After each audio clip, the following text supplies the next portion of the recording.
Fermez la porte, sinon je lui déboîte le cou. Le film commence avec l'arrivée de membres des Navy Seals américains prenant d'assaut des insurgés. Ils lancent une attaque et libèrent les captifs.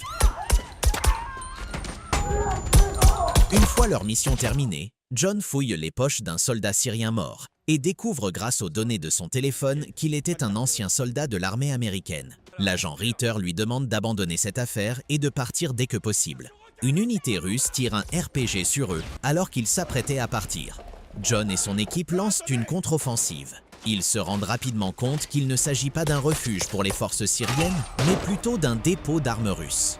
Au cours d'un combat acharné, ils s'enfuient avec les otages vers le toit du bâtiment, où un hélicoptère les attend. À bord de l'hélicoptère, John reproche à Ritter la mort de ses hommes aux mains des Russes. 3 ans plus tard, l'un des membres de l'équipe de John, qui a récemment pris sa retraite de l'armée et passe du temps avec sa famille à la maison, est renversé par une camionnette devant chez lui. Peu après, un autre membre retraité de l'équipe est assassiné sur la route par des agresseurs inconnus. Ensuite, alors que John et sa femme s'apprêtent à se coucher dans leur chambre, il la laisse dormir et va s'installer sur le canapé pour grignoter et écouter de la musique. Soudain, son ordinateur portable s'éteint. Il se rend compte que l'électricité est coupée. Puis entend des pas s'approcher et une porte s'ouvrir. Alors, il sort son revolver du tiroir et suit les pas.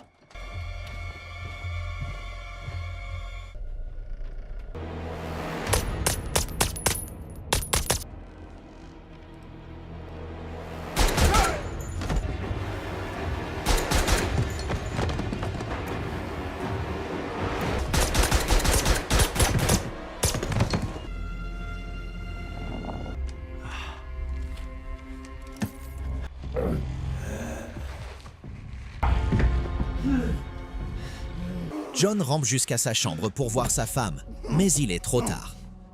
Il est transporté à l'hôpital. Voilà ce qu'on sait. John Kelly est le 3e membre des forces spéciales à avoir été attaqué ces dernières 24 heures. Et il ne faut pas oublier que les forces spéciales sont exposées à toutes sortes de problèmes, dans cas de figure possible. Mes hommes ne sont pas corrompus et vous le savez. On est en train de tout vérifier. Au bout d'un moment, il se réveille enfin. Le capitaine Karen lui rend visite et l'informe du meurtre de sa femme et de 2 anciens camarades Navy Seals. Le bébé.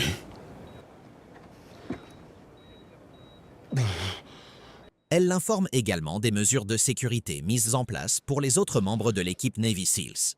Il lui dit que les agresseurs qui se sont introduits chez lui n'étaient pas des gens ordinaires ou des cambrioleurs, mais plutôt des professionnels. Il lui demande de lui rendre service en lui fournissant l'identité des agresseurs. Mais elle prétend ne rien savoir. Elle lui conseille de se reposer car l'affaire fait l'objet d'une enquête. John se remet finalement de ses blessures et commence des séances de réadaptation. Pendant ce temps, le secrétaire à la Défense organise une réunion avec les agents Ritter et Greer. Au cours de la discussion, l'agent Ritter les informe que les assaillants sont russes. Il affirme qu'il s'agit de soldats russes et de membres du FSB, le service fédéral de sécurité de Russie. Il explique au secrétaire que John et son équipe avaient attaqué le FSB à Alep quelques années auparavant afin de libérer des otages, et que les Russes agissent en représailles à cette attaque. Il les informe également que la CIA a décidé de ne prendre aucune mesure. En réponse à ces événements, il en arrive à la conclusion qu'ils ne causeront aucun problème aux agresseurs ou à la Russie si l'enquête se poursuit. Karen revient vers John après un certain temps et l'informe que ce sont les Russes qui ont assassiné sa femme. Elle lui annonce également que la CIA va mettre fin à l'enquête. Elle lui fait la courtoisie de lui fournir les dossiers des facilitateurs de passeports aux États-Unis. C'est André qui les a aidés à entrer aux États-Unis.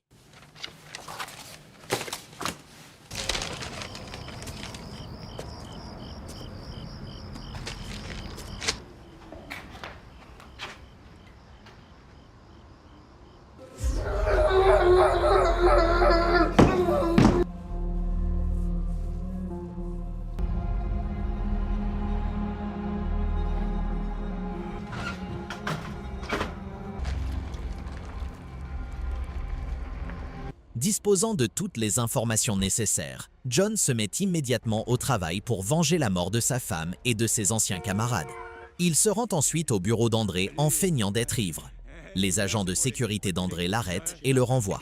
John retourne à son véhicule et les suit sur l'autoroute. Il poursuit la voiture d'André et entre en collision avec lui dans un virage.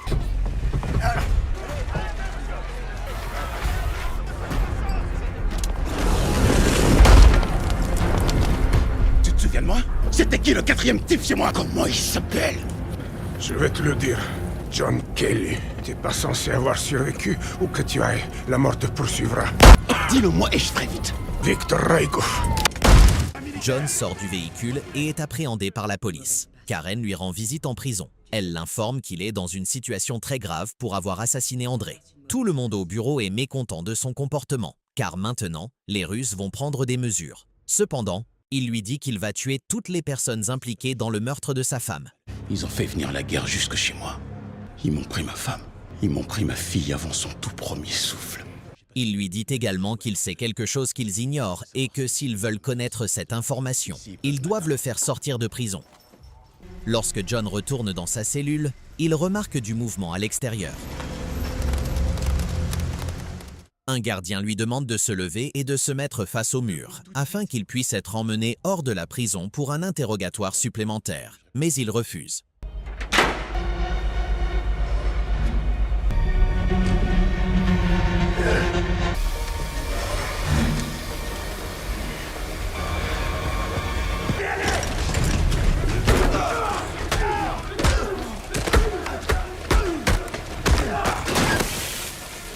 Ferme la porte, sinon je lui déboîte le cou!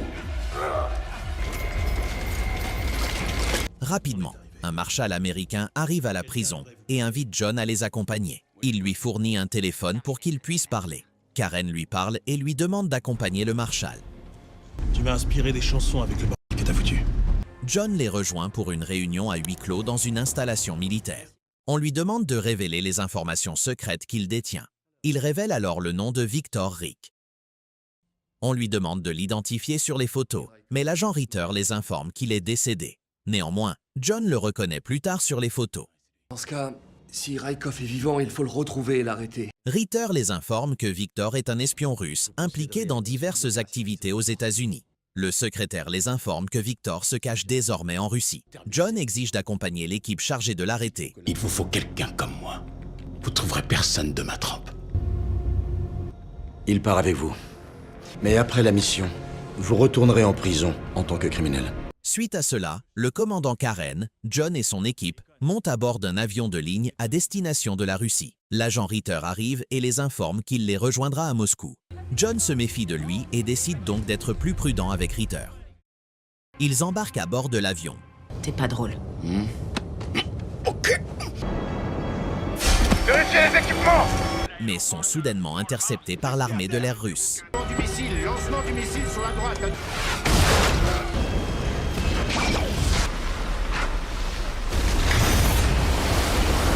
Non, il faut que j'aille chercher le matos. On n'a pas le temps! John et le reste de l'équipe parviennent à rejoindre la rive. Ils se rendent à une planque où Ritter complote quelque chose avec 2 Russes et de l'argent sur la table. John accuse Ritter de trahison et le force à révéler ses véritables motivations. Ce dernier lui dit qu'il est arrivé après l'attaque de l'avion, qu'il les croyait morts et est venu pour terminer la mission d'arrestation de Victor. Il lui apprend également qu'il a engagé ces 2 Russes pour les guider jusqu'à Victor. L'agent Ritter les conduit alors à l'appartement de Victor.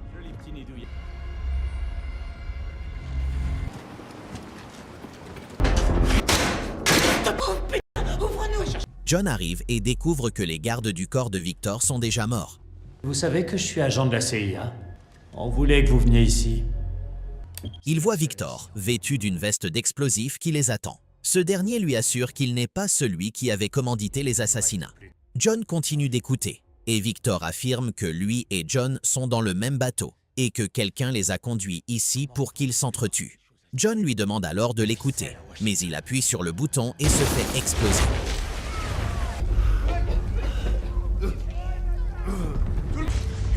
Il voulait qu'on vienne. Un tireur embusqué tire sur Dallas, l'un des membres de l'équipe de John. Après l'explosion, ils ont du mal à localiser le tireur. Couvrez-moi, couvrez-moi, couvrez-moi! Bouge! Troisième étage, deuxième fenêtre! Ils finissent par le trouver et l'éliminer. Cependant, entre-temps, un autre tireur embusqué commence à tirer sur eux. Karen et John finissent par le localiser et le neutraliser. Pendant ce temps, la police et l'armée russe ont encerclé le bâtiment. Ils viennent de tuer 2 policiers. Fais chier. On va croire que c'est nous. Ça les arrangerait qu'on ait tué 2 flics sur notre chemin. Cette mission, ma maison, l'assassinat de l'équipe, c'est un coup monté depuis le début. Ouais, comme Raikov l'a dit, il nous reste plus qu'à mourir. On doit se débarrasser du sniper qui est posté à l'entrée. On bouge. Couverture!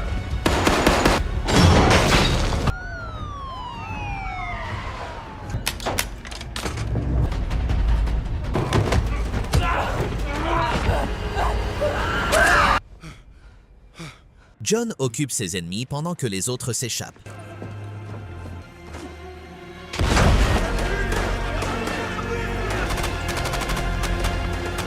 Il combat également les militaires qui viennent l'arrêter dans les escaliers de l'immeuble.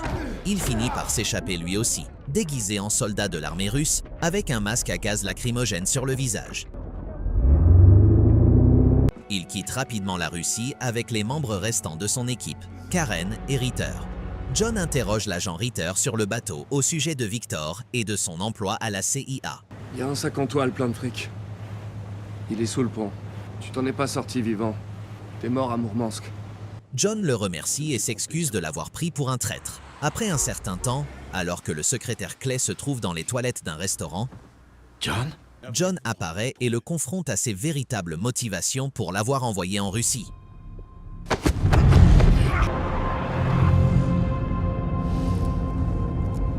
Je sais pas ce qui vous prend, soldat. John menace de tuer sa famille s'il ne révèle pas la vérité. Le secrétaire Clay explique enfin pourquoi il lui a confié cette mission. Il laisse entendre que les relations entre les États-Unis et la Russie devraient être limitées afin d'aider l'économie à la suite de ces événements. Il affirme en outre que cela rassemble le peuple américain contre leur ennemi commun, la Russie, et que lui et ses collègues n'étaient que des appâts.